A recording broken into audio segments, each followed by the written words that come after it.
Hello, everybody, and welcome to the TMA Talk Show. I'm Bree. I'm guest hosting today alongside M. We're super excited to talk to you today about education, but I want to make an announcement. So, for those of you familiar with the TMAE, that is the Trademark Administrators Exchange, on the TMAE, we're about to launch in January the TMAE Cares program. That is the Career Advancement and Resource Exchange sessions. So what those are, an opportunity for you to get help with a small thing. Right? You need somebody to review your resume. You want somebody to look over your very first office action response draft. You have questions about what to do with your professional life or, with your career advancement. That's what the TMA Cares program is for. So super excited to announce that. Look for more information about that in January. But additionally, right, like that aligns so well with the topic of today's session. So it's all about education. So without further ado, here we are in the TMA Talk Show.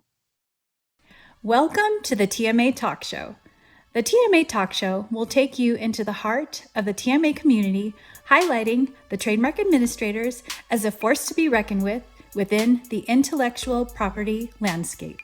Hosted by yours truly, Emily Quackenbush, along with several surprise guest hosts, the TMA Talk Show will focus on the IP community, collaboration, and the unique contributions of each episode's special guests. This is the TMA Talk Show. Because while the rest of the world is busy building, marketing, and launching, the trademark administrator is quietly, or not so quietly, making sure you still own the name you're so proud of. Oh, and hey, of course, this goes without saying, but All Legal is a legal tech company and not a law firm. Nothing here in this episode should be considered legal advice, and this presentation expressed the views of our speakers and not necessarily those of Alt Legal, the TMAE, or the views of the hosts. Welcome everybody to the TMA Talk Show. Today we're diving into trademarks within the university setting, why they matter, how they're managed, and how trademark education is evolving. And guess what? Today we have a fabulous guest host, Bree Van Thiel, organizer extraordinaire for the TMA Talk Show. Welcome, Bree. Thank you for joining us today. Thank you so much for having me.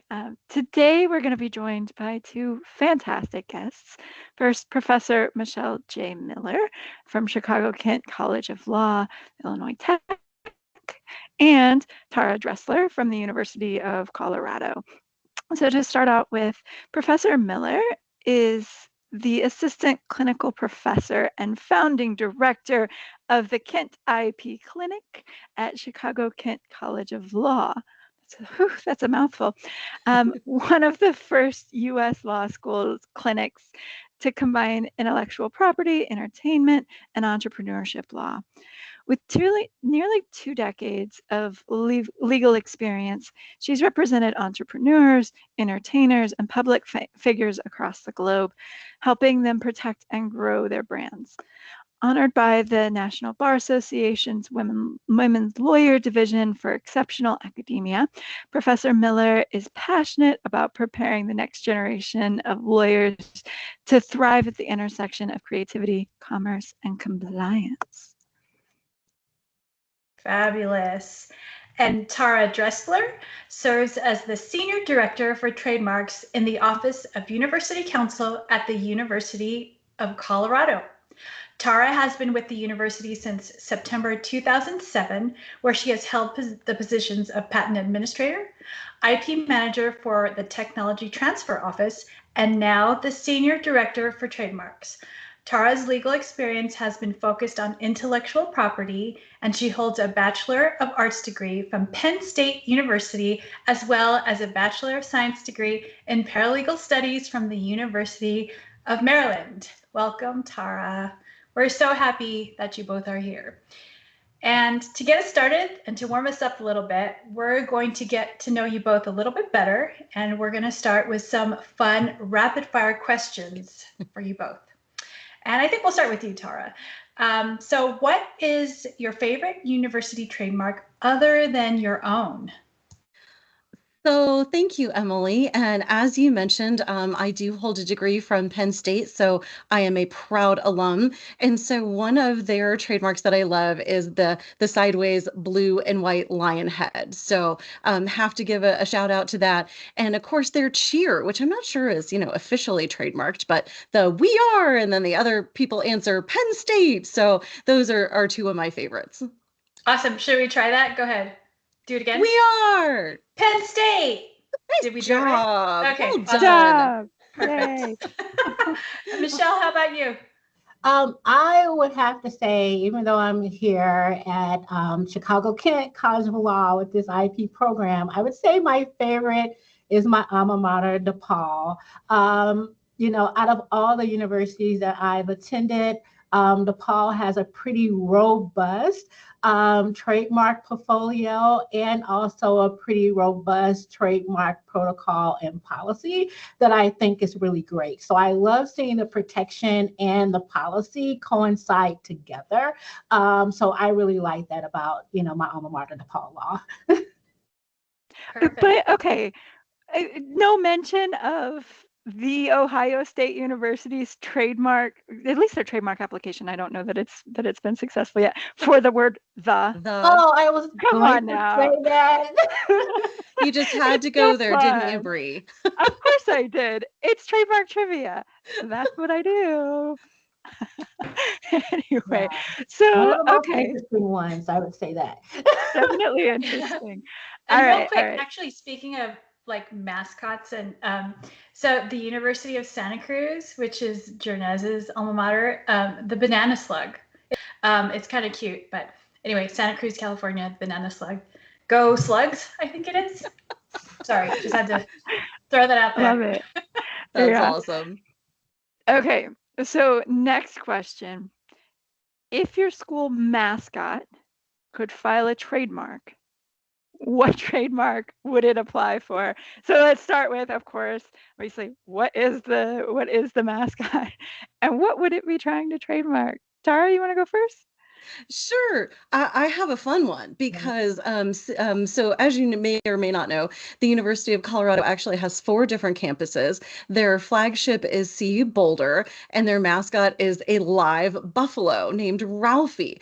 And so if there was going to be a trademark applied for, I think it would be Run Girl Run, because Ralphie is a female buffalo. All of them have been females. They are, more docile and a lot smaller and easier to run with because people actually have to run with them on the field. So Run Girl Run, I think, would be her trademark. I love it. Michelle, what do you got? So for Illinois Tech, it is a hawk. Actually, it's a red hawk, which I think is really interesting. And so I would definitely say go for like the flying red hawk as a logo, as one of the first trademarks. I just think is awesome. And, red is one of my favorite colors. I love it. How fun. So I have to share. The CU campuses, my son actually attends CU Denver, and he's in the finance and business sector there. Loves it so far. Still close to home, so he's not very far. And they are the Lynx, correct, Tara? Yeah, that's correct. Pretty cool. Yes. Yeah. Milo the Lynx. Milo, that's right.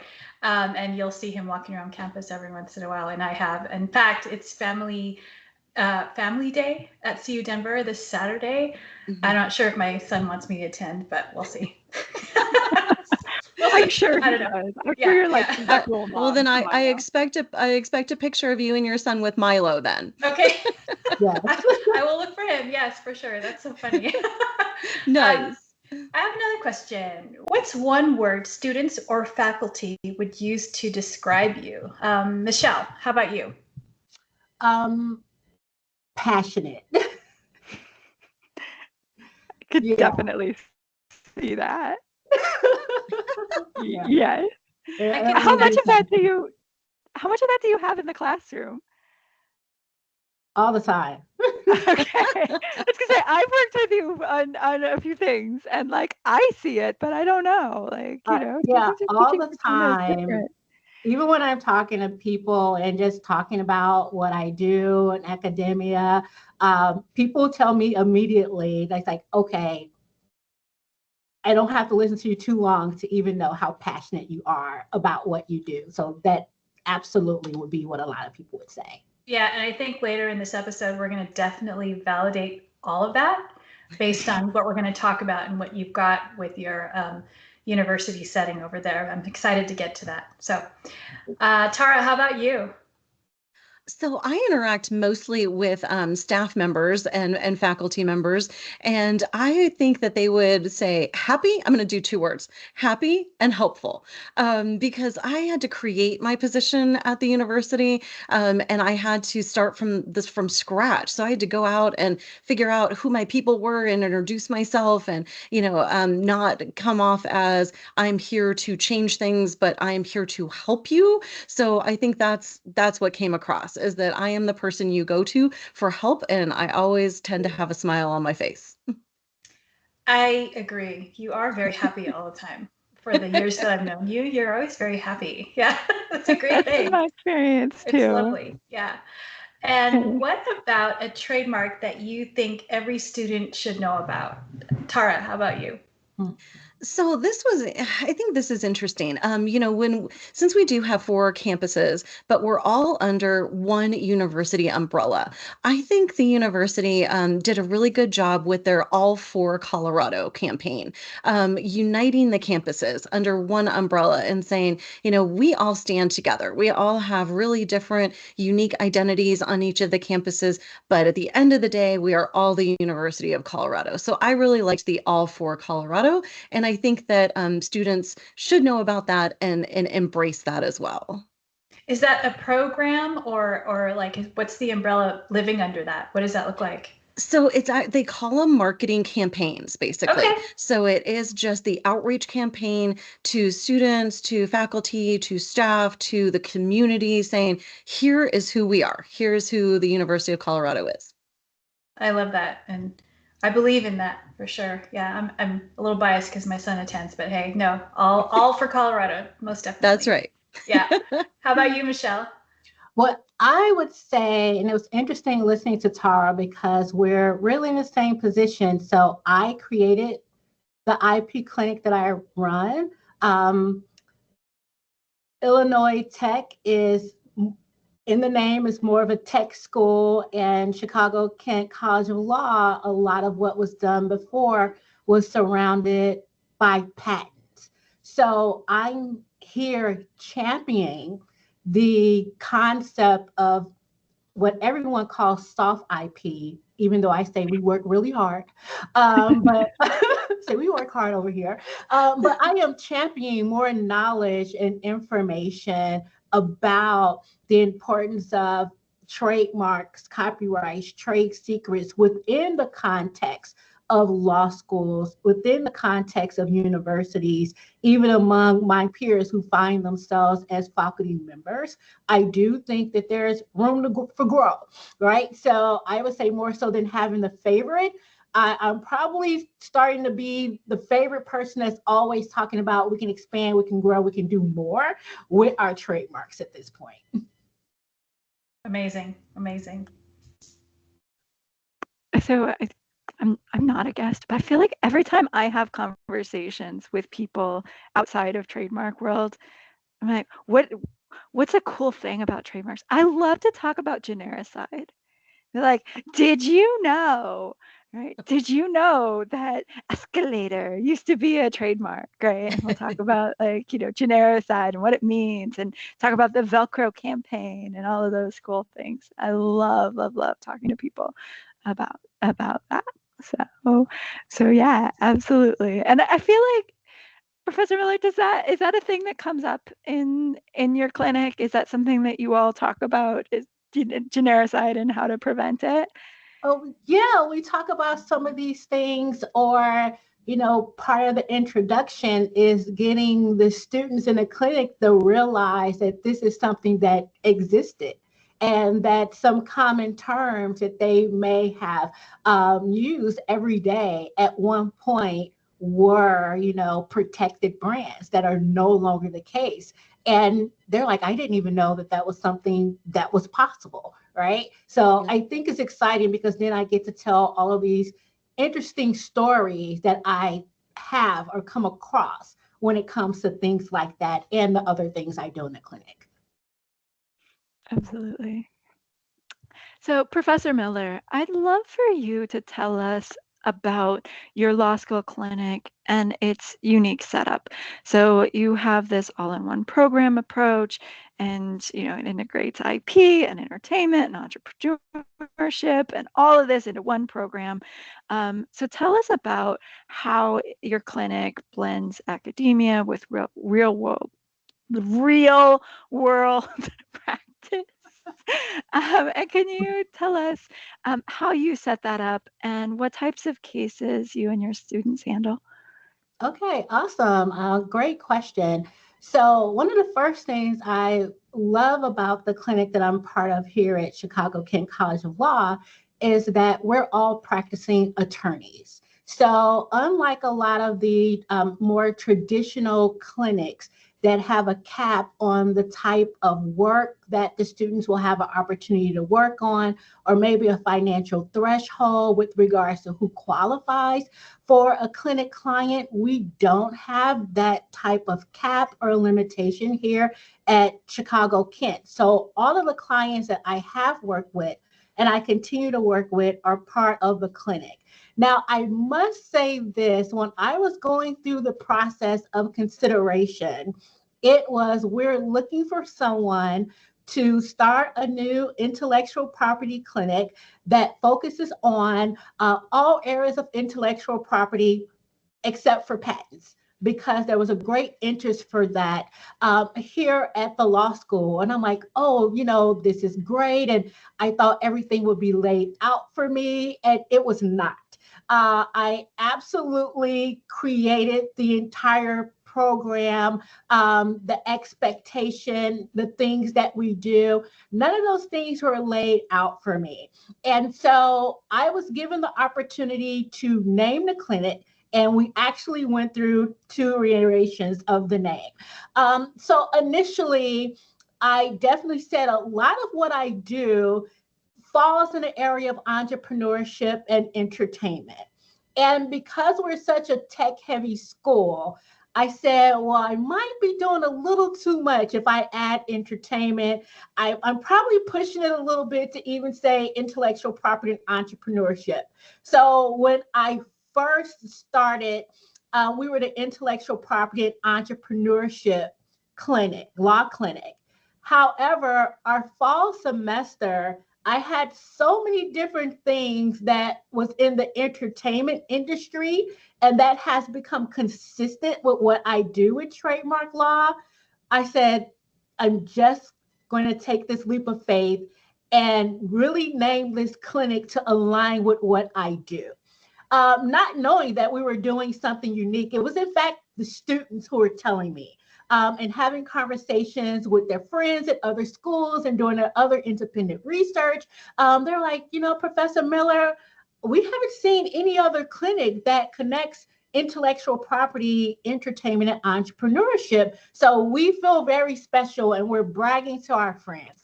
I said, well, thank you for letting me know that. And so through the concept of being practice ready at our law school, being able to help the students obtain experience working from things at all different levels. So we may be working with a startup. And in fact, my second semester in starting a clinic, I created a new project with our main campus that has a startup program for new entrepreneurs that do a pitch for grant money.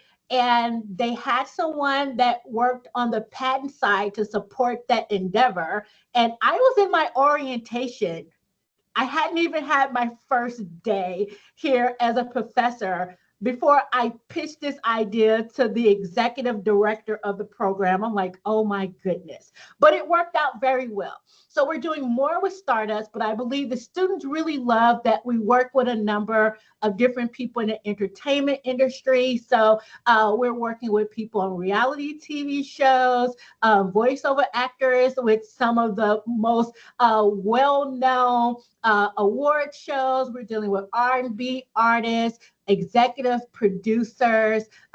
We even have a client that's part of the Food Network.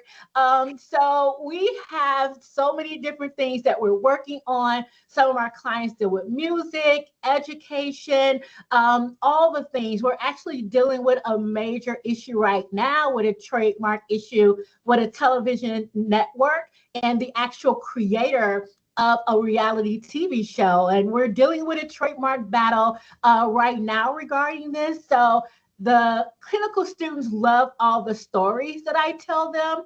And then I always tell them, you can absolutely share the stories, but you can't share who the individuals are unless it's already public information. So they get really excited to be able to say, I'm working on a trademark for a hip hop artist. I'm working on a trademark for a reality television show. I'm looking at a contract with all these IP issues for a television show, in addition to what we do in innovation and entrepreneurship. I love that. It's so fascinating, which it was You. obviously why we wanted you to come on the show to talk about this program that is so interesting and different. Tara, you also have a pretty unique role. So tell me about, in your role, how do trademarks shape the campus identity, and why are they so important in higher education? Let's start there. Yeah, definitely. So yes, similar to Professor Miller, I did create my position as well. And so just figuring out, like I mentioned before, the identities of each of the campuses. Each of them is so unique. We have Boulder, who's the flagship that's, huge student base and, what you would think about as traditional college. Then you have CU Denver that is more everybody from all different kinds of walks of life. You have non-traditional students, traditional students. You have, students who just enjoy being embedded within the city, not being able to tell a university building from like a city building. So you've got that vibe going on. Then you have our Anschutz Medical Campus that is doing all kinds of amazing research and just on the forefront of so many different medical discoveries. And then you have the University of Colorado, Colorado Springs, that has a lot of non-traditional students that are military oriented, people who are looking for second careers after the military. So you have all of these unique identities, and protecting those brands as identifiers is just so important so that people don't mix them up, right? You don't want people thinking that Denver is Boulder or Boulder is Colorado Springs or that there aren't four campuses, which there truly are. So I think protecting those identities and really celebrating the fact that each of them is so unique in their own way, and then also coming back to, but we all, at the end of the day, we're all CU. So I think that those play a crucial role in shaping each campus identity, and as well as the how the community perceives each campus, and then all tying it all together under the CU umbrella. Beautiful. Thank you. That's super interesting. So, what would you say have been some memorable trademark moments that you've seen in this academic setting? Definitely. So I think one thing is the historic spirit marks. Seeing how like the design of Ralphie has evolved over the years. Do you know that UCCS, they used to have a giraffe mascot, which is That one wasn't hilarious. live though, Yeah. surely, right? Oh my goodness. And I think that was called the long necks, if I'm not mistaken. I'm like, oh my goodness, I can't even imagine. And seeing that morph all the way to this beautiful mountain lion, I'm like, oh my goodness. And then Denver having the Lynx created, fairly recently was super exciting. So, as you may well have heard in the news, there is this fight between Boston University and Baylor University over their BU and who can use it and in what style and all of that. And when I first came to the university, there was a similar situation with the University of Colorado and Columbia University, both CU. We were, gold and black, and they are blue and white. And so there was this old agreement in existence back from the 1980s that said neither one of us could ever register, our CU, because it would infringe on the trademark of the other. And so when I first came, I'm like, okay, this is crazy, you guys. We have to figure out a way to do this. And so I was able to negotiate with Columbia that we need to update this agreement. And now we are each able to register our interlocking CUs. They have to, of course, be in our color scheme and not the other. And there's other guardrails in the agreement saying that you have to, use your university trademarks along with it and all of that stuff. But that was a huge memorable moment. That trademark certificate, when they used to issue them, went right up on my wall after that one. That's amazing. Random piece of information for those of you wanting to know more about coexistence agreements. I have a webinar about that on October 9th. So make sure to sign up for that, because it is a fascinating topic and you absolutely need them at times. They're Yes. super helpful. So yes, learn more about that at Yes. Cease and Coexist. I Yes. don't remember the subtitle, but yeah. I'm signed up. Yep. As you should be. Great information. Thank you both very much for sharing. I'm noticing a commonality here, and that is the involvement of the students. Can we touch a little bit on that in both aspects of your careers? Professor, can we start with you? Absolutely. The interesting thing that I'm finding that the students are, as I tell them, they're making history with me, because our clinic has been in place for over 40 years. And this is one of the first times where the intellectual property clinic is focusing on non-patent areas of intellectual property law, primarily trademark law. And so as we go through each semester, the students are growing and learning more and more about trademarks. And what I find is interesting is that I have all these interesting stories, and I will tell them, oh, I would have never thought working in trademark law would get me an invitation to be at a Grammy Award taping or something like that, right? It's like there's many opportunities for us in trademark law. And as I begin to talk to the students more and more, a number of them were confiding in me, and they were saying that they thought to have an intellectual property career that was only possible if they practiced patent law. And how some of their friends at other schools also thought in order to be successful in intellectual property, you needed to be a patent attorney. And so one of the things that I have become even more and more passionate about is helping people in academia, including the other clinical professors that I work with, learn more about the importance of trademark law, why it's so important, why we are living trademark law all the time, and having my students to help me with that. In fact, one of my clinical colleagues is a client. And two of my students were assigned to work with me on a clinical professor's trademark for his firm. Also, I am part of our sports innovation department.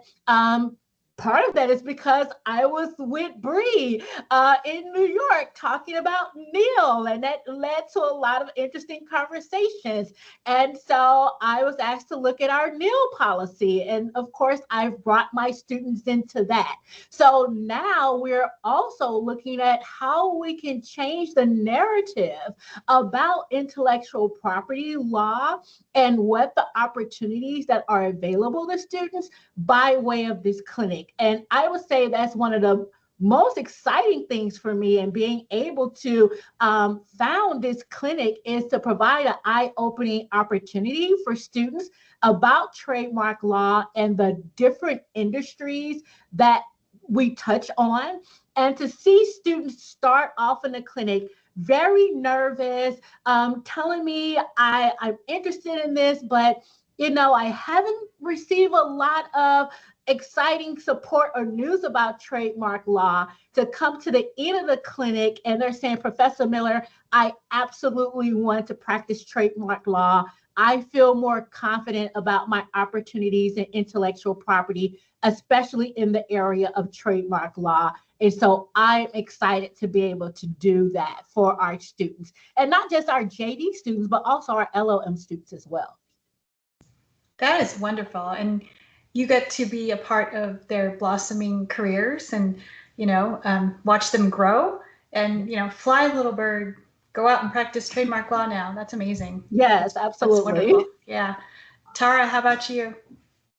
Yeah, on my side, I get to see the student excitement really with the athletics, right? With all of the spirit marks and them being just so excited to be a part of the university. And athletics definitely, brings that to the forefront. And they just they get excited about wearing all of the merchandise and cheering and getting super involved. And then also there is a component too when they have school projects, like they have a capstone project or they're working on a thesis or something to that effect, where they want to use some of our trademarks in the story that they're telling, and that is just amazing. That is really great. And so we do try to allow for some of that. If they're creating a book or an app or something that they want to tie back to the university, so we really try to encourage that, because at the end of the day, it means that they're proud of the university that they're a part of and they have that school spirit. So that's just amazing. And then, on the faculty and staff side, our faculty in particular, our researchers are coming up with just these amazing innovations. And to be able to put a trademark along with it, as Professor Miller was saying, sometimes they wouldn't even think about that. But then they get pointed my direction. They're like, wait, I have this invention and then I can also, name it and have this other protection for it. And they are just ecstatic about it, that's just so fulfilling, especially at the end of the day when you can say, hey, we got this for you. And now you can name it, this, and go out into the world and conquer the world. And it's just a really great feeling for sure. Yeah, that's wonderful. The student support is amazing. And what a feel-good situation you both are in within the education scope and these young people. I love it. Okay, now let's talk about the fantastic role of the TMA within the educational and university setting. What role does a TMA play in academic trademark work? Tara, you want to share some of your thoughts? Yeah, I personally didn't even really understand what a trademark paralegal could do in a university setting. When I first came to the University of Colorado, I was hired as their patent administrator, and then my bosses and colleagues realized that I had some trademark experience, and so they asked me to start looking at the trademark portfolio, and I thought, whoa, wait, there are trademarks other than what you think of, like when you think of, the main mascots and again, back to athletics, but there were all of these names of these cool programs that had come out of the different campuses. And I thought, wow, this is really exciting. And so, embracing that and saying, hey, you know what, we can do some more here. Let's bring some of this trademark work in-house. As a lot of us trademark administrators know, legal counsel plays a huge, crucial role, but we're the ones that start the process a lot of the time. And so if I could bring all of that in-house and then build relationships with my outside counsel for things that I am not allowed to do as a trademark administrator or paralegal, that seemed like a great use of time. And by goodness, it saved the university a lot of money bringing all of that in-house. And really, I think definitely fostered the relationship between the system and the campuses. And hey, this is a new resource, and this is going to be, a great opportunity for you. Use this administrator and get things done through her, and it's worked out really well. So I think that was a great way to pull in a trademark administrator into the university setting. 100%. And that right there is the TMA brain working. and moving along and innovating and creating all the process that was needed within your legal department. And quick plug, there is an episode on the TMA Brain. Go look for it. Wherever you listen to your your podcast episodes. Professor, how about you? Do you have any thoughts on the TMA role within the university setting? Do you have any TMAs within the scope of your clinic, or maybe working with outside firms at all, maybe, or with the students perhaps? So I would say I really like hearing Tara's explanation. It got the wheels churning, because I do think that there's probably opportunity for someone in that role. And of course, again, because we're not a traditional clinic, I do everything as far as my practice, so I don't have to work through outside counsel, because I would be it. And in addition to my trademark work, I offer a fractional general counsel service. So even if there's a company or organization that wants that legal support from a trademark attorney, that's the role I get to play, in addition to being a clinical professor. And again, there are some other law schools that would prevent something like that. And this is how I know this is like the perfect law school for me, because I don't have a limitation on what I can do with my practice. It is all me. But I believe in the context of clinics in general, there may be a little bit of a misunderstanding with how much a student can do. And that's one of the things that I am starting to raise awareness of. And again, I'm just starting, this process, and all of what I'm doing is new to the campus, all of our campuses, both undergrad, the business school, the law school, they're still, in the place of seeing and understanding everything that we're doing. But there is a learning curve with the clinical students because they're students. And because I'm also a practicing attorney full-time, along with being full-time faculty, it's really important, I believe, with that role. And I can tell you one of the lessons that I believe that I have learned. And I believe a major lesson I've learned is having someone in an administrative position that she was amazing, great in learning, but I gave myself more work in bringing someone and teaching them all of what trademark law is and trying to figure out everything that they could do. In comparison, if I had someone that was experienced and knowledgeable in that role, I probably could have had a lot more help. And I would say, in comparison to, practicing by itself, because I am directing this entire clinic, I am finding I have more need for some help, because I'm ultimately in two full-time roles, right? I have a full-time practice with, some very high profile clients and, celebrities sometimes to a certain degree. But then I'm also building this clinic at the same time. And so, being part of this podcast and getting more information, it was so right on time because I was looking into it more. And and even talking to some of my other, colleagues, people I know is in academia. And so I really believe that there's opportunity for that support at law schools, but also for law school clinics. And I look forward to seeing, what I'll be able to do to try to passionately champion that as I grow this process. So more to come from me on that. Ooh, that is exciting. Champion that for sure. And sky's the limit, right? I mean, Absolutely. you're doing what you love, practicing law, but you're also building this amazing structure and doing it with the students alongside you. So there might be a whole other workforce for the TMAs in just what you spoke about right now. So please, do it. Yeah. We support that for sure. That is amazing. And it's a good new area. There's a lot of folks out there who definitely support all education, and trademarks are a very specific scope of area of law and not patents. It's trademarks, very different. Right. So yeah, oh wow, that's exciting. Please keep us posted on all your happenings and Thank projects. you. I'm definitely pushing the envelope a little bit, you have to. If you give me an inch, I'm going to try to take the entire football field. That's right. So. And please do. We need more of you in our trademark world. Yeah, for sure. That's so exciting. Wow. Hey, Tara, can you share, for students entering the trademark field today, what skills do you think are most critical for them to have?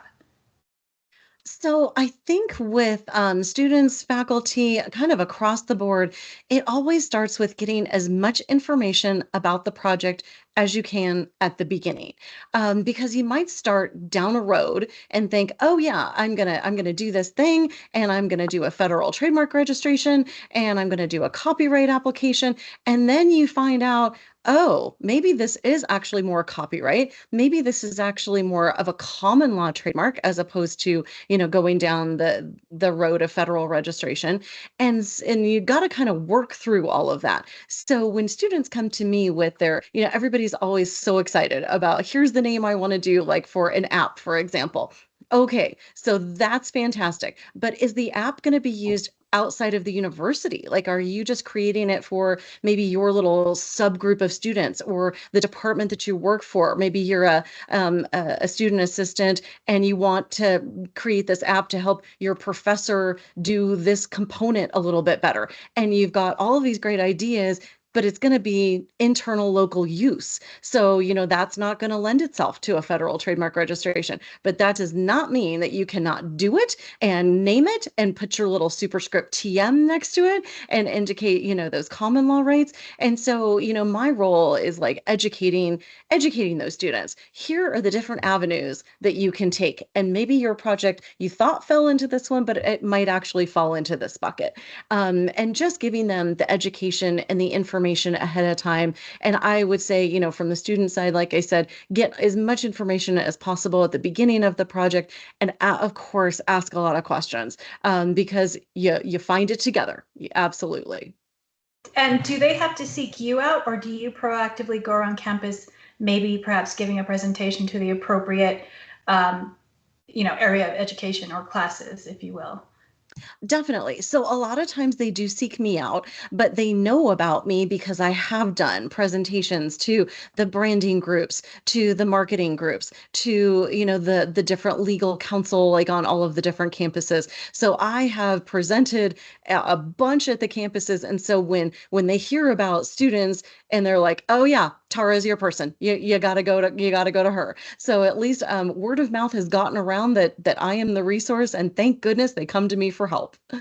Fantastic. That's awesome. See, you're championing yourself as well. So there you go.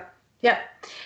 So I'd like to get a sense of how trademark education, how we anticipate that it's going to evolve in the next 5 to 10 years.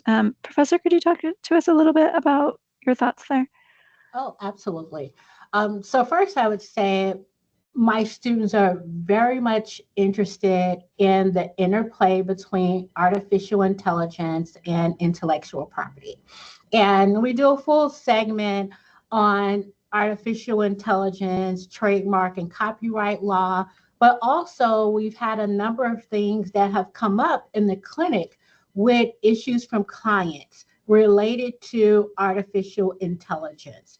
And so there's a growing expanse of opportunity for students to look at artificial intelligence as an area of law as an area to take into trademark law to grow and expand in, which is very important. But also, I would say in the area of NIL, because traditionally, most of us always think of NIL rights within the context of sports. But with the growth of social media, branding opportunities, sponsorship opportunities, more and more people are using their name, image, and likeness. And so I believe students will also have to learn more in this area of law about what it means to protect publicity rights, privacy rights, trademark rights, as we see, the world turn, so to speak, as far as the changes, but also helping the students to understand that you cannot rely on these sources. So I always tell them, we're learning a lot. I'm always testing artificial intelligence, but I always tell my clinical students and my clients that I have actual intelligence. I said, I think artificial intelligence is great, but I have actual intelligence. And because I have actual intelligence, I can identify issues and problems in artificial intelligence when it comes to trademark law.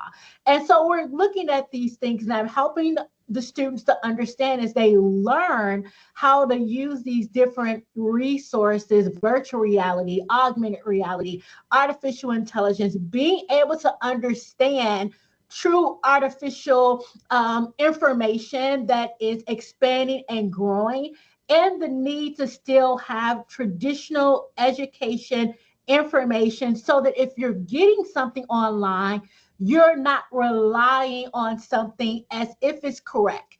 And so I often tell them about stories that are starting to happen now where there are students and even attorneys that are trying to use some of these different online resources, and they're passing on incorrect information. And so there's going to be more checks and balances, I believe, in the area of law as attorneys, and also when it comes to legal education. I am particularly interested, so I'm pretty excited. It was some custom things that I was doing with ChatGPT regarding trademark law, and I was trying to determine if I can get the copyright for my proprietary setup of how I was doing this custom GPT. And just last week, I got the copyright for how I am setting some things up to do in trademark law and learning and research, because I was finding so many errors in these different platforms, and I shared them with the students. So I shared the story of the challenges I was having, why it's really important to have traditional learning on top of what you're seeing online, and that these things are going to merge more, both in the education setting, but also in the actual legal practice. Wow. That's super fascinating. Again, a true inspiration. For more about trademarks and AI, we do have a webinar in January about that issue specifically, because we hear a lot about AI and copyrights. We hear a lot about AI and patents. We don't hear a lot about AI and trademarks. So that is something that we will have content about in January. There's also something to be there's something to be said about accountability as well. We still need, I hope these young students and these students entering trademark law, or just students in general at the universities and what have you, use these fascinating tools. They are what is, they're here and they're here to stay, but take some accountability, also use your actual intelligence, as Professor referred to, and just take some accountability. Let's not get lazy here. Let's actually use our actual intelligence and intelligence. That's right. Yeah. It's an assistance, right? It's not. It does not take over Correct. what you should be doing. And it helps you to understand if something is correct or not. So I tell people when it comes to trademark law, I have a love-hate relationship with some of the AI platforms, because I am testing it as a professor and also as a practicing attorney, because I want to see what type of things that would come up with potential clients or clients or my students. So I need to see what they would come up with. And I have been astonished. So I am consistently telling, like I use ChatGPT, you're close, but this information is incorrect. Let's look at this again, because there's user error here. And I say, oh, you're right, Michelle. Yes. Let's take another look at that. And it's just affirming to me the importance for us to use these tools, but make sure that actual intelligence is something that we are always thinking is important as we grow and we expand. It's not going anywhere. It's a tool. It's not a takeover. That's right. That's right. And Yeah. perhaps the approach can also be, it's also actually a learning tool. Yeah. I find it sometimes it challenges my own brain. I'm like, oh, I never thought about it that way. However, I'm going to challenge it a little bit and present the information differently in a way that I'm using my actual intelligence. So it's a learning tool, Yes. So fascinating. Absolutely. Okay, so moving on from there, Tara, I would love to hear from you about the policies that you think an educational institution should have in place, particularly when it comes to licensing and using the school's trademark assets, things like logos and mascots and names, because obviously so many people do that because they're super excited about being alumni from these universities, but also there's kind of some infringement going on there. So like what policies do you think should be in place? How does CU manage that? Like, how do you toe the line? I'd love to hear a little bit about that. Yes, definitely. And there are so many avenues to that, right? And I think the basic thing here is something is better than nothing. And policies can always be revised, expanded, but start somewhere. Put something down in writing and absolutely start somewhere. I had to do that in my role. I'm reviewing watch notices and how do I determine, what I pass on to a department? Does it meet certain criteria? That sort of a thing. And so definitely start somewhere. The university does have policies in place, thank goodness, when it comes to licensing. We have a great partner in the Collegiate Licensing Company that handles all of our vendor licenses. So anyone who wants to produce any type of merchandise with any type of university trademark or logo has to go through their process in order to do so. And so that helps streamline things a heck of a lot. And so they manage all of those vendor licenses.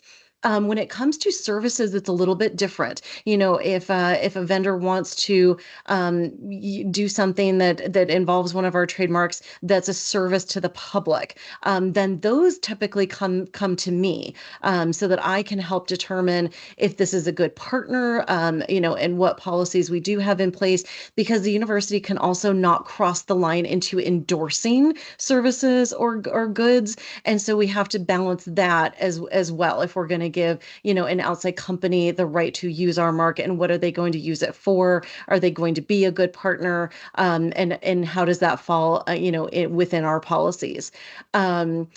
Professor Miller also mentioned name, image, and likeness. Oh my goodness. So trying to form policies around that to keep our student athletes protected, and not fall into certain traps, and also give them a little bit of that limelight, even if they're not one of the top 5 players, but to be able to do the group licensing under NIL, all of those things. So it is extremely important to have policies and guidelines in place, and everybody has to work together on them. Your branding folks, your athletics folks, your legal folks, everybody has to be on the same page and understand those policies, because they all interact with one another. So it's so important to have them and to know what policies exist within the university as a whole. Beautiful. Thank you for that. So Tara, if somebody wanted to learn more about your job and what it entails, and the peculiarities of being the trademark administrator for a university, how could they learn more about that? Well, I would first say reach out to me directly. Absolutely. I am an open door anytime. And I was also asked by Alt Legal to have a blog article. So I wrote a blog about kind of my experience and how I created my job and my background. So I'm going to do a little plug for the blog article on the Alt Legal website. But yes, all of those kinds of things. And I will say too that in case anybody caught my little cat fiasco disco and my little squirt bottle thing. That is one thing you will know about me is I'm a huge animal lover. So I have animals everywhere and they are just part of the process. So I hope you laughed right along with us. We did. And we love animals too. That's why we're leaving it in. So there's that. I love it. Absolutely. Right. I actually Uh, have a huge question Yeah. for Tara. Have you met Dion? No, I Okay. have not. Okay. I've gotten close. I've Have been you? actually I Okay. was invited out onto the field from our Ooh. licensing director for a game last year, and so I did get close, and I smiled, but I wasn't going to be like, "Hello, I coach. I am Tara Dressler. You have no idea who I am, but here's who I am." So yes. so no, For I those of I didn't you actually meet that him, but I was close to him on the field, so I'll take that as a win. absolutely closer there than you I'll go. ever get. Yeah. For those of you Yes, that don't know, Dion Sanders. absolutely. Anyway, yeah. Yep, for sure. Absolutely. So, Professor Miller, I understand there's an article about you that's coming out soon. You want to talk a little bit about that? Tell us Uh, what it's about and where we can find it. yes, it's actually out now. It's an interview of me, and I was recently told it's the #1 featured article on the law school website. So that absolutely caught me by surprise. And the topic of the article caught me by surprise as well. So this summer, as I was ending my first year, after founding our legal clinic, I was contacted by the Women's Law Division of the National Bar Association saying that they had looked at different faculty members across the United States, and I was one of the 6 people that was nominated for the Exceptional Academia Award, and that I would be honored at the breakfast. It was Pioneers and Powerhouses. That was the theme. I was like, okay, I'll be a pioneer and a powerhouse at the same time. Sure. And so I was nominated there. And initially, I was going to keep it to myself, which I can do sometimes. And I said, well, I think I should maybe share this with other people in the clinic. And I was interviewed about that. And the interesting thing was, I'm like, my clinic is very new. How did you all, find me? And of course, people are saying that is just a testament to the work that have done in a short period of time, that a national organization would find you and want to nominate you and honor your work. So on the Chicago Kent Law website, and they'll be sharing it in different social media areas as well of the school, you'll be able to find the interview. And interestingly, it's called Full Circle. And I just want to share a little bit about why it's called Full Circle, because that's not the direction that we were going to go in initially. Initially, the interview was just about my clinic, what I do, the different experiences that the students are having, that led to me having that national recognition. And one of the programs I mentioned earlier was a project that I had initiated with our main campus. I was sharing this in an interview, and I said, well, I said, only a few people know this. I said, but I grew up in the neighborhood of where Illinois Tech is located. I said, my parents were divorced, and I had to move with my dad and my stepmom. And it was one of the toughest areas in Chicago that I grew up in. And I recall at that time, we were not really encouraged in our neighborhood to pursue higher education. And so I remember passing by this university, Illinois Tech, and wondering even if that's something that would be an opportunity for me to go to this university or any other university. And of course, I have excelled in education, but I've come full circle because now I am a professor with this very institution, and I'm able to go back to my old community and support the school that I passed by all the time as a teenager, and also there are programs at our main campus to support people in the community that want to be entrepreneurs. And if they become part of one of the startup programs that's available through our Kaplan Institute, our clinic provides trademark support for those different types of programs. So I'm really excited to be in the place that I'm in right now. And I'm especially